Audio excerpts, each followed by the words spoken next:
Hello viewers, आज जो movie की एक्सप्लेन हम करने वाले हैं उसका नाम है 1942 ए लव स्टोरी। मूवी की कहानी शुरू होती है भारत की आज़ादी की कुछ समय पहले, जब भारत की जनता ये चाहती थी कि भारत की आज़ादी, और यहाँ पर कुछ क्रांतिकारी थी जो ये चाहती थी कि ब्रिटिश इंडिया से चले जाए। उनकी एक ही नारा होती थी, अंग्रेज़ों देश छोड़ो। और यहाँ पर इंग्रेज सैनिक के साथ उनकी लड़ाई होती थी और वो लोग ये नारा देती थी, करेंगे नहीं तो मारेंगे। और यहाँ पर जनरल डॉगलास ऐसे हजारों क्रांतिकारी को फांसी पे झुलाकर मार रही होती है और सारी देश में ही चल रही होती है। और ऐसी एक खबर पत्रिका में पढ़ रही होती है कुछ क्रांतिकारी, और यहाँ पर वो लोग ये जान पाती है कि डॉगलास की प्रमोशन हुआ है और इंग्लैंड लौट जाएगी। और जाने से पहले कसौली में उसके लिए एक समारोह का आयोजन किया गया है जहाँ पर वो एक दिन रुकेगी। और यहाँ पर रघुनाथ पाठक जो भी एक क्रांतिकारी है, वो ये योजना बनाती है कि वो डॉगलास को कसौली में बोमा से उड़ाकर मार देगी और इस काम को अंजाम देगी। और एक क्रांतिकारी जिसका नाम है शुभंकर। यहाँ पर हम देखते हैं कि रघुनाथ पाठक अपनी बेटी राजश्री को लेकर कसौली जाती है। उधर हम देखते हैं कि दीवान हरिप्रताप सिंह और मेजर ब्रीद को दोनों ही ब्रिटिश सरकार के लिए काम करती है। यहाँ पर दीवान हरिप्रताप सिंह की बेटी नारंदी सिंह को हम देखते हैं जो पहली बार राजश्री को देखती है और पहली दिखा में वो राजश्री के प्यार में पड़ जाती है। यहाँ पर हम देखते हैं कि रघुनाथ पाठक अपनी बेटी को लेकर गोविंद पाठक की घर ठहरती है और हम देखते हैं कि रघुनाथ पाठक जाती है आबिद अली बेग से मिलने। आबिद अली बेग जो बेग साहब के नाम से परिचित है कसौली में, वो एक शिक्षक है और वो भी क्रांतिकारियों की मदद करती है। यहाँ पर वो रघुनाथ पाठक को एक बुआ बनाने की सामग्री देती है और एक टाउन हॉल की नक्शा देती है। यहाँ पर हम बेग साहब को देखते हैं कि मेजर ब्रीद के साथ, मेजर ब्रीद इस जहाँ पर बेग साहब एक नाटक के आयोजन कर रही है जो डॉगलास के लिए, डॉगलास के सामने दिखाएगी। यहाँ पर उनकी सिक्योरिटी की देखभाल कर रही है।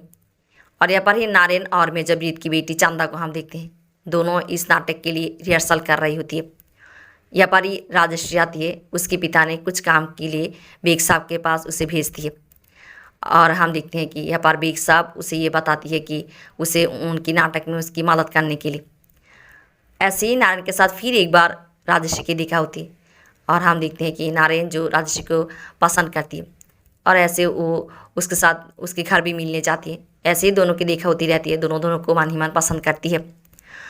उधर हम देखते हैं कि ब्रिटिश आर्मी ये जान जाती है कि कसौली में क्रांतिकारी लोग आए हुए हैं जो डॉगलास को मारना चाहती है। उधर रघुनाथ पाठक गोविंद पाठक मिलकर बॉमा बना लेती है और उस बॉमा को गोविंद पाठक की घर के एक कोने में छुपा देती है और उसकी एक नक्शा बनाकर बेग साहब को भेज देती है। यहाँ पर नारायण राजश्री को अपने प्यार की इजहार करती है।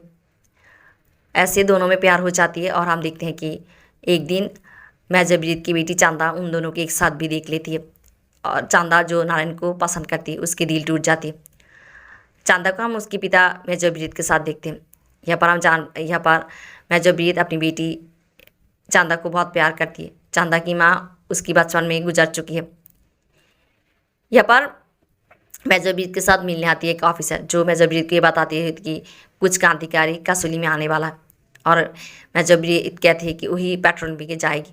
और हम देखते हैं कि उधर राजेन और आशुतोष मिलने आ रही है रघुवीर पाठक से और ब्रिटिश आर्मी उनकी पीछा ले लेती है। और यहाँ पर राजन मर जाती है और आशुतोष को भी गोली लगती है और आशुतोष यहाँ पर रघुवीर पाठक तक आकर पहुँचती है और ब्रिटिश आर्मी भी उसके पीछा लेती है। और यहाँ पर हम देखते हैं कि राजश्री आशुतोष को देख लेती है, बट यहाँ पर आशुतोष अपनी दम तोड़ देती है। राजश्री और उसके पिता मिलकर आशुतोष को उनके घर के पीछे दफन कर देती है और आने वाली उसे खोज नहीं पाती। और यहाँ पर ही राजश्री पहली बार ये जान पाती है कि उसके पिता कसौली किस कारण पे आए हैं। और हम देखते हैं अगले ही दिन जाकर राजश्री नारायण को सब कुछ विस्तार से बताती है और उसे कहती है कि उसके पिता एक क्रांतिकारी है, उन दोनों की मिल कभी नहीं हो सकती। उसे नारायण को भूल जाने के लिए कहती है। यहाँ पर घर में आने के बाद वो अपने पिता को सब कुछ बताती है। उसके पिता उसे डांटती है, उन्हें लगती है कि नारायण उसके पिता को सब कुछ बता देगी।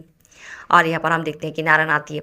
नारायण आकर रघुवीर को ये कहती है कि वो राजश्री को बहुत प्यार करती है, अपनी दिल की बात रघुवीर से कहती है। पर रघुवीर यहाँ पर कहती है कि उसके पिता जो ब्रिटिश सरकार के साथ काम करती है और वो लोग क्रांतिकारी, उन लोगों की मील का भी नहीं हो सकती। बट नारायण कहती है कि वो राजेश के लिए सब कुछ छोड़ कर आएगी, और ये कहकर वो चली जाती है। वो कहती है कि अगले ही दिन वो आएगी। वो जाने के बाद यहाँ पर हम देखते हैं कि राजश्री जो ये तय करती है कि वो नारायण के साथ कोई रिश्ता नहीं रखेगी। यहाँ पर रघुवीर उसे कहती है कि वो नारायण की आंखों में राजश्री के लिए बहुत प्यार देखा है। वो कहती है कि नारायण को राजश्री को शादी करना चाहिए। उधर हम नारायण को हम देखते हैं कि वो जाकर अपनी माँ को सब कुछ बताती है और उसकी पिता सब कुछ सुन लेती है। अगले दिन जब नारायण राजश्री के साथ मिलने आती है, उसके पिता पीछे से आर्मी लोगों को सब कुछ बता देती है और वो लोग नारायण के पीछे पीछे चली आती है। और यहाँ पर गलतफहमी हो जाती है कि रघुवीर और राजश्री को लगता है कि नारायण आर्मी को लेकर आई है। यहाँ पर रघुवीर राजश्री को वहाँ से घर के अंदर ले आती है और वो राजश्री को घर के पीछे से दरवाजे से बाहर कर देती है। यहाँ पर पुलिस या ब्रिटिश आर्मी आकर रघुवीर को पकड़ लेती है और रघुवीर बॉम्ब से खुद को उड़ा देती है। नारायण यहाँ पर बेहोश हो जाती है। उधर हम देखते हैं कि यह को राजश्री को आकर शुभंकर ले जाती है। राजश्री अपने पिता की मौत को मानना नहीं चाहती। शुभंकर उसे संभालती है। यहाँ पर नारायण को जब होश आती है, वो देखती है कि उसके पिता उसके सामने उसे डांट रही है और यहाँ पर उसके पिता को राय बहादुर की खिताब मिलती है।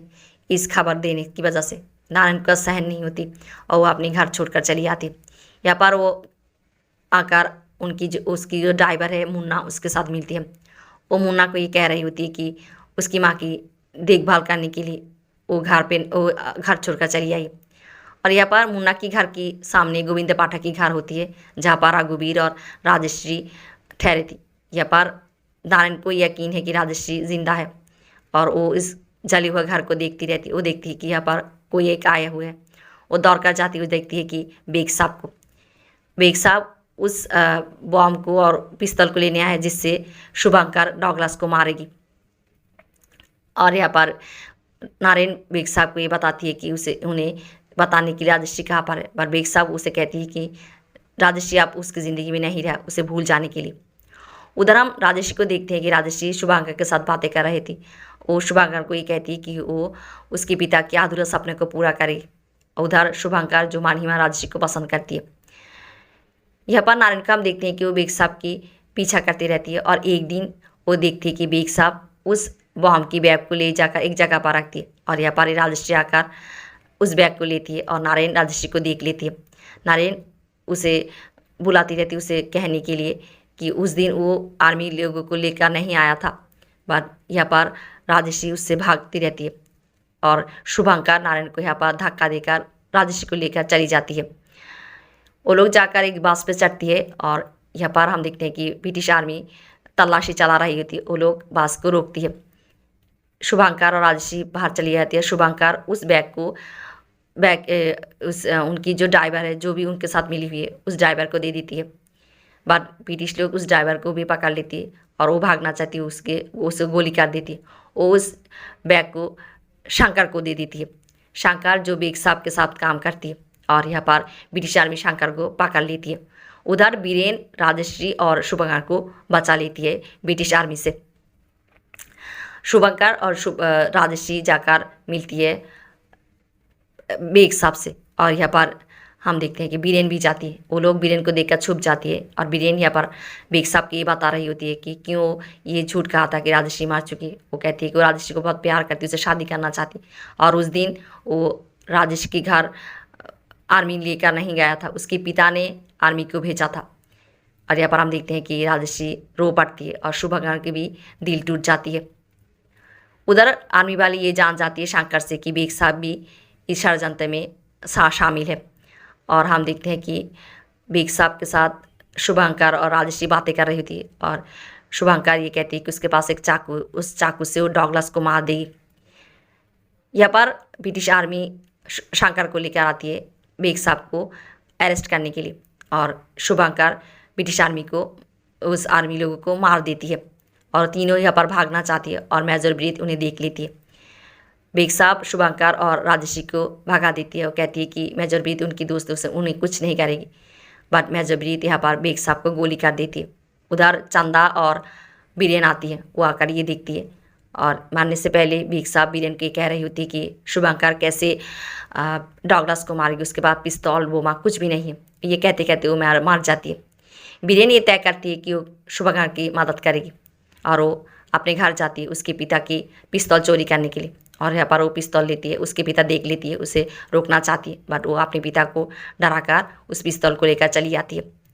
अगले दिन हम देखते हैं कि समारोह में डॉगलास आती है और यहाँ पर सभी लोग होती है और नारायण के पिता मेजर ब्रीद को ये बता देती है कि नारायण उनकी पिस्तौल चोरी कर लिया है। उधर शुभंकर इस मौके पे रहती है कि वो डॉगलास को उसके पास जो चाकू उससे मार देगी और हम देखते हैं कि बीरेन जाकर शुभंकर को उस गोली पिस्तौल देना चाहती है, पर यहाँ पर ब्रिटिश आर्मी उसे पकड़ लेती है।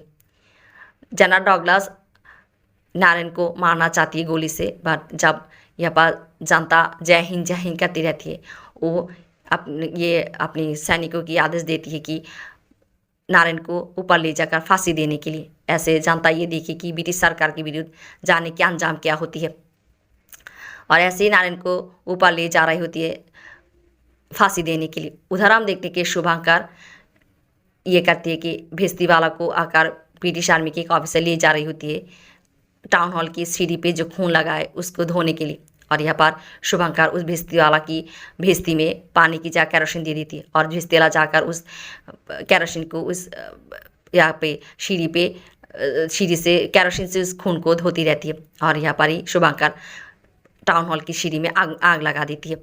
उधर डॉगलास अपने आर्मी को यह कहती है कि जनता के ऊपर गोली चलाने के लिए, और मेजर ब्रीद की बेटी चंदा भी जनता के साथ उसको गोली लगती है। मेजर ब्रीद जाकर अपनी बेटी को पकड़ती है, वहाँ पर मार जाती है।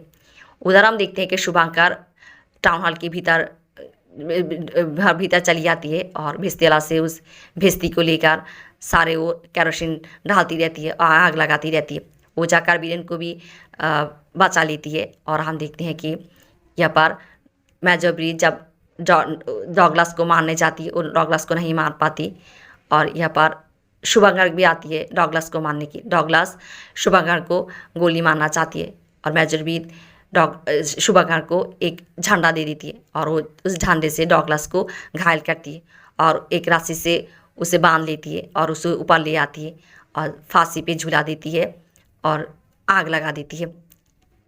ऐसे उस डॉगलास की विनाश करती है और हम देखते हैं कि सभी मिलकर भारत की झंडा को उड़ाती है और उसकी सलाम करती। ऐसे ख़त्म होती इस मूवी की स्टोरी।